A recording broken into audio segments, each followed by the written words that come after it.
ನಮಸ್ಕಾರ ಎಲ್ರಿಗೂ. ನನ್ನ ಹೆಸರು ತ್ರಿನೇತ್ರ. ಎಲ್ಲರೂ ಹೇಗಿದ್ದಾರೆ? ಎಲ್ಲರೂ ಚೆನ್ನಾಗಿದ್ದೀರಾ ಅನ್ಕೊಂತೀನಿ. ಇವತ್ತಿನ ಟಾಪಿಕ್ ಬಂದು ನೀಟ್.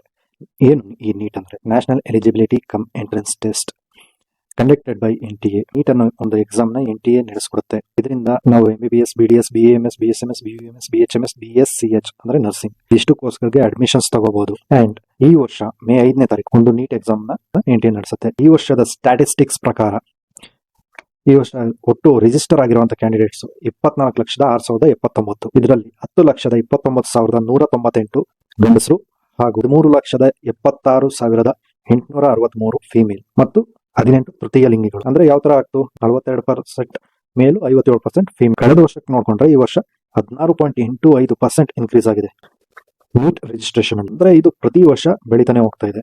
2017ನೇ ಇಸ್ವಿಯಲ್ಲಿ 11,38,890 ಜನ ರಿಜಿಸ್ಟರ್ ಆಗಿದ್ರು. 2013,26,725. 19ರಲ್ಲಿ 15,19,375. 20ರಲ್ಲಿ 15,97,435. 21 16,14,777. 22 18,72,343. 23 20,87,468. ಮತ್ತು 24ನೇ ಅಂದ್ರೆ ಈ ವರ್ಷ 24,06,079. ಅಂದ್ರೆ ಪ್ರತಿ ವರ್ಷ ನೀಟ್ ಕ್ವಾಲಿಫೈ ಆಗ್ತಾ ಇರೋರು ಎಷ್ಟು ಜನ? 21ರಲ್ಲಿ 8,70,70,074 ಜನ ಆದ್ರೆ 22ರಲ್ಲಿ 9,93,069.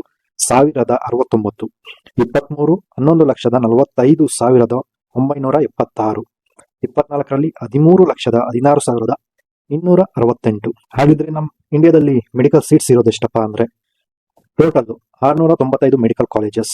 ಇದರಲ್ಲಿ ಸೀಟ್ಸ್ ಇರೋದು 1,06,333. Approximately 55,648 seats. ಇದು ಬಂದ್ಬಿಟ್ಟು ಗವರ್ಮೆಂಟ್ ಕಾಲೇಜ್ಗಳಿಂದ ಇದ್ರೆ 50,685 ಸೀಟ್ಸ್ ಇದು ಬಂದು ಪ್ರೈವೇಟ್ ಕಾಲೇಜಸ್ ಗಳಿಂದ ಇರುತ್ತೆ. ಈ ವರ್ಷ ಅಂದ್ರೆ 2024ನೇ ಇಸ್ವಿಯಲ್ಲಿ ಇನ್ನು 5,150 ಸೀಟ್ಸ್ ನ ಇನ್ಕ್ರೀಸ್ ಮಾಡುತ್ತೆ ಅಂತ ಗವರ್ನಮೆಂಟ್ ಹೇಳಿದೆ. ಹಾಗಿದ್ರೆ ನಮ್ಮ ಕರ್ನಾಟಕ ಅಲ್ಲಿ ಎಷ್ಟು MBBS ಸೀಟ್ಸ್ ಗಳಿದಾವೆ? ಸುಮಾರು 3,200 ಗವರ್ನಮೆಂಟ್ ಸೀಟ್ಸ್ ಗಳಾದ್ರೆ 7,745 ಪ್ರೈವೇಟ್ ಸೀಟ್ಸ್ ಗಳಾಗ್ತವೆ.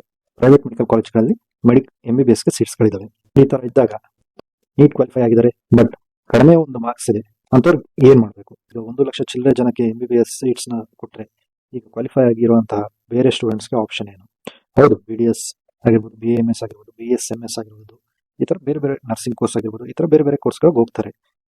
ಹಾಗೆ ಕೆಲವೊಬ್ಬರಿಗೆ ತುಂಬಾ ಆಸೆ ಇರುತ್ತೆ, ಇಲ್ಲ ನಾನು ಮಾಡಿದ್ರೆ MBBS ಮಾಡ್ಬೇಕು ಅಂತ. ಅಂತವ್ರಿಗೆ ಏನು ಆಪ್ಷನ್ ಇದೆ? ಈಗ ಒಂದು MBBS ಓದಬೇಕು ಅನ್ನೋದು ಒಂದು ಆಸೆ ಇರುತ್ತೆ. ಇಂಥ ಸ್ಟೂಡೆಂಟ್ಸ್ಗೆ ಬೆಸ್ಟ್ ಆಪ್ಷನ್ ಅಂದ್ರೆ ಸ್ಟಡಿ MBBS ಇನ್ ಅಬ್ರಾಡ್. ಇಂಡಿಯಾದಲ್ಲಿ ಒಂದು ಪ್ರೈವೇಟ್ ಮೆಡಿಕಲ್ ಸೀಟ್ಸ್ ನ ತಗೊಂಡು ಎಲ್ಲರ ಕೈಲೂ ಓದೋದಕ್ಕೆ ಆಗೋದಿಲ್ಲ. ಎಲ್ಲರ ಕೈಲೂ ಫಿನಾನ್ಷಿಯಲಿ ಅಷ್ಟು ಸಪೋರ್ಟ್ ಇರೋದಿಲ್ಲ. ಇಂಥವ್ರಿಗೆ ಒಂದು ಉತ್ತಮ ಅವಕಾಶ ಅಂದ್ರೆ MBBS ನ ಒಂದು ಅಬ್ರಾಡ್ MBBS ಮಾಡುವಂಥದ್ದು. ಇದರಿಂದ ಉಪಯೋಗ ಏನಪ್ಪಾ ಅಂದ್ರೆ ಒಂದು ಕಡಿಮೆ ಖರ್ಚಿನಲ್ಲಿ ಒಂದು MBBS ಅನ್ನೋ ಒಂದು ಕೋರ್ಸ್ ನ ಮುಗಿಸ್ಕೊಂಡು ಬರ್ಬೋದು. ಕೆಲವೊಬ್ರು ಅಂದ್ಕೊಂತಾರೆ, ನಾವು ಒಂದ್ಸರಿ ಒಂದು ಟ್ರಿಪ್ ಹೋಗಿ ಬರ್ಬೇಕು ಅಂದ್ರೆ ಫಾರಿನ್ ಟ್ರಿಪ್ಗೆ ಅಷ್ಟೆಲ್ಲ ಖರ್ಚಾಗತ್ತೆ, ಈಗ ಹೇಗಪ್ಪ ಇಲ್ಲೇ ಓದೋದು ಅಂದ್ರೆ ಎಷ್ಟು ಖರ್ಚಾಗ್ಬೋದು? ಈ ತರ ಎಲ್ಲ ಸೊ ನೋಡ್ಕೊಳ್ಳಿ, ಒಂದು ಯೂನಿವರ್ಸಿಟಿ ಅಂದ್ರೆ ಇಲ್ಲಿ ನಮ್ಗೆ ಹೇಗೆ NRI ಸೀಟ್ಸ್ ತರ ಇದೆ, ಇದೇ ತರ ಅಬ್ರಾಡ್ ಈಗ ಎಕ್ಸಾಂಪಲ್ ರಷ್ಯಾ ತಗೊಂಡ್ರೆ NRR ಅನ್ನೋದೊಂದು ಸೀಟ್ಸ್ ಬರುತ್ತೆ. ಇದು ಗವರ್ಮೆಂಟ್ ಇಂದ ಒಂದು ಫೀಸ್ ಫಿಕ್ಸ್ ಆಗಿರುತ್ತೆ. ಅಂಡ್ ಹಾಸ್ಟೆಲ್ಸ್ ಆಲ್ಮೋಸ್ಟ್ ಎಲ್ಲಾ ಕಡೆ ಗವರ್ಮೆಂಟ್ ಹಾಸ್ಟೆಲ್ಸ್ ಇರುತ್ತೆ. ಈಗ ನಿಮ್ಗೆ ಲಾಂಡ್ರಿ ಎಲ್ಲಾ ಕಡೆ ವಾಷಿಂಗ್ ಮಷಿನ್ಸ್ ಇರುತ್ತೆ. ಅಂಡ್ ಆಲ್ಸೋ ಫುಡ್ ಹೇಗಪ್ಪ, ಆಲ್ಮೋಸ್ಟ್ ಎಲ್ಲಾ ಕಡೆ ಒಂದು ಇಂಡಿಯನ್ ಮೆಸ್ ಇರುತ್ತೆ. ಅಂಡ್ ಆಲ್ಸೋ ಎಲ್ಲಾ ಹಾಸ್ಟೆಲ್ಸ್ ಅಲ್ಲೂ ಒಂದು ಕುಕಿಂಗ್ ಗೆ ಒಂದು ಕಿಚನ್, ಒಂದು ಫ್ಲೋರ್ಗೆ ಒಂದು ಕಿಚನ್ ಅಂತ ಅಲಾಟ್ ಮಾಡಿರ್ತಾರೆ. ಸೆಕ್ಯೂರಿಟಿ ಎಲ್ಲಾ ಹಾಸ್ಟೆಲ್ಸ್ ಅಲ್ಲೂ ಒಂದು 24 hours ಸೆಕ್ಯೂರಿಟೀಸ್ ಇದ್ದೇ ಇರ್ತಾರೆ. And also 24/7 CCTV cameras on ಆಗಿರುತ್ತೆ. ಈಗ ಯಾರಾದ್ರೂ ಒಂದು ಕ್ಯಾಂಪಸ್ ಎಂಟರ್ ಆಗ್ಬೇಕು, ಇಲ್ಲ ಕ್ಯಾಂಪಸ್ ಇಂದ ಹೊರಗಡೆ ಬರಬೇಕು, ಎಲ್ಲದಕ್ಕೂ ಒಂದು ಕಾರ್ಡ್ ಕೊಟ್ಟಿರ್ತಾರೆ ಯೂನಿವರ್ಸಿಟಿ ಕಡೆಯಿಂದ. ಆ ಕಾರ್ಡ್ ನ ಟ್ಯಾಪ್ ಮಾಡಿದ್ರೆ ಅಷ್ಟೇ ಓಪನ್ ಆಗುವಂಥದ್ದು. ಈಗ ಕೆಲವೊಬ್ಬರಿಗೆ ಒಂದು ಆಸೆ ಇರುತ್ತೆ, ನಮ್ಗೆ ಕೂಡ MBBS ಮಾಡಬೇಕು, ಬಟ್ ಯಾರ ಕಡೆಯಿಂದ ಹೋಗ್ಬೇಕು ಗೊತ್ತಿಲ್ಲ, ಹೇಗೆ ಅಡ್ಮಿಷನ್ ತಗೊಬೇಕು ಗೊತ್ತಿಲ್ಲ. ಈ ತರದವ್ರಿಗೆ ನಾವು ಒಂದು ಅಬ್ರಾಡ್ ಅಲ್ಲಿ MBBS ಆಗಿರುವಂತವ್ರು ಮತ್ತೆ ಮಾಡ್ತಾ ಇರೋ ಸೇರ್ಕೊಂಡು ನಾವೊಂದು ಟೀಮ್ ಅಪ್ ಆಗಿ ಈ ತರ ಒಂದು ಯಾರಿಗೆ ಹೆಲ್ಪ್ ಆಗ್ಬೇಕು, ಯಾರಿಗೆ ಸ್ಟೂಡೆಂಟ್ಸ್ಗೆ ಆಸೆ ಇದೆ ಹೊರಗಡೆ ಹೋಗಿ MBBS ಮಾಡಬೇಕು, ಈ ತರದವ್ರಿಗೆ ಮೋಸ ಆಗ್ಬಾರ್ದು ಅಂತ ನಾವೊಂದು ಟೀಮ್ ಅಪ್ ಆಗಿ ಒಂದು ಅಡ್ಮಿಷನ್ ಮಾಡಿಸ್ಕೊಡ್ತಾ ಇದೀವಿ. ಅಂಡ್ ಇಲ್ಲ ಈಗೇನೋ ಅಡ್ಮಿಷನ್ ಮಾಡಿಸ್ತೀರಾ, ನೆಕ್ಸ್ಟ್ ಒಂದು 6 ವರ್ಷ ಅಲ್ಲೇ ಇರಬೇಕು, ಏನಾದ್ರು ಪ್ರಾಬ್ಲಮ್ ಬಂದ್ರೆ ಹೇಗೆ?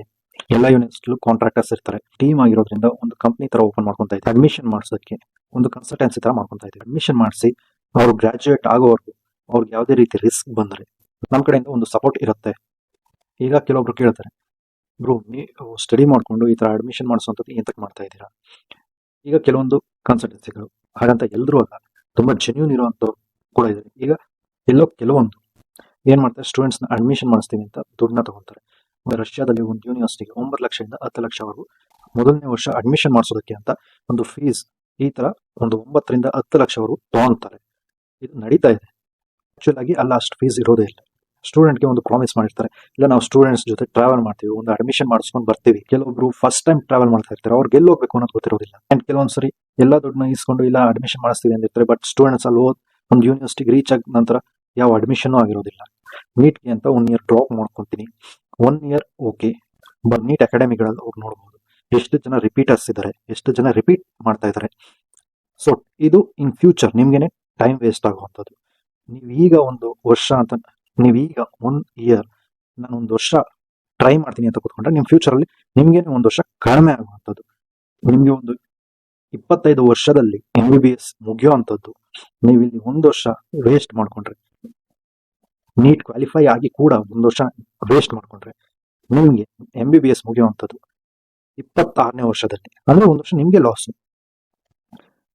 ಅಂಡ್ ಆಲ್ಸೋ ಈಗ ಕೆಲವೊಬ್ರು ಕೇಳ್ತಾರೆ, ಬ್ರೋ ಈ ಯೂನಿವರ್ಸಿಟಿ ಒಂದು ಫೀಸ್ ಸ್ಟ್ರಕ್ಚರ್ ಇದೆ, ಇನ್ನೊಂದು ಯೂನಿವರ್ಸಿಟಿಲಿ ಒಂದು ಫೀಸ್ ಸ್ಟ್ರಕ್ಚರ್ ಇದೆ.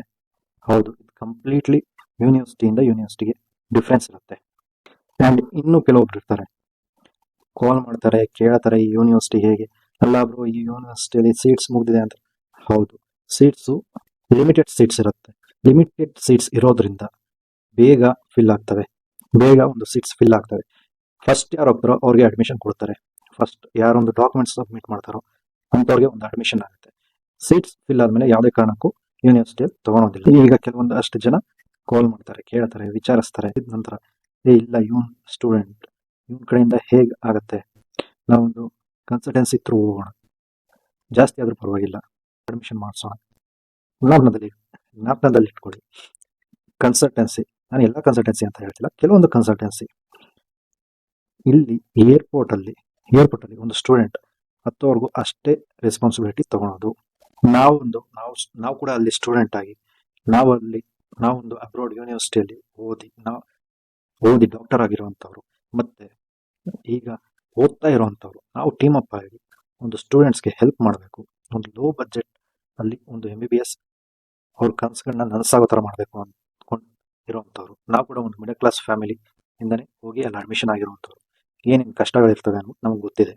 ಆ್ಯಂಡ್ ಅಡ್ಮಿಷನ್ ಪ್ರೋಸೆಸ್, ಎಲ್ಲಿ ಯಾವ ಡಾಕ್ಯುಮೆಂಟ್ಸ್ ಕೊಡಬೇಕು, ಎಲ್ಲೋಗಿ ಯಾವ ಡಿಪಾರ್ಟ್ಮೆಂಟಲ್ಲಿ ಹೋಗಿ ಯಾವ ಡಾಕ್ಯುಮೆಂಟ್ಸ್ನ ಕೊಡಬೇಕು, ಒಂದು ಅಡ್ಮಿಷನ್ ಪ್ರೋಸೆಸ್ ಏನೇನಿರುತ್ತೆ ಇದು ನಮಗೆ ಕೂಡ ತುಂಬ ಚೆನ್ನಾಗಿ ಗೊತ್ತಿರುತ್ತೆ. ಕೊನೆಯದಾಗಿ ಏನಪ್ಪಾ ಅಂದರೆ, ಈಗ ಆಲ್ಮೋಸ್ಟ್ ಎಲ್ಲ ಕಡೆ ಅಡ್ಮಿಷನ್ಸ್ ಓಪನ್ ಆಗಿದೆ, ಡಾಕ್ಯುಮೆಂಟ್ಸ್ನ ತೊಗೊತಾ ಇದ್ದಾರೆ. ಕೆಲವೊಂದು ಕಡೆ ಸೀಟ್ಸ್ ಫಿಲಪ್ ಆಗಿದೆ, ಸೀಟ್ಸ್ ಎಲ್ಲ ಫಿಲಪ್ ಆದ ನಂತರ ಅಡ್ಮಿಷನ್ಸ್ ಸ್ಟಾಪ್ ಮಾಡ್ತಾರೆ. ಸೊ ಫಿಲಪ್ ಆಗಿದ ನಂತರ ಒಂದು ಅಡ್ಮಿಷನ್ ಸಿಗೋದಿಲ್ಲ. ಧನ್ಯವಾದಗಳು.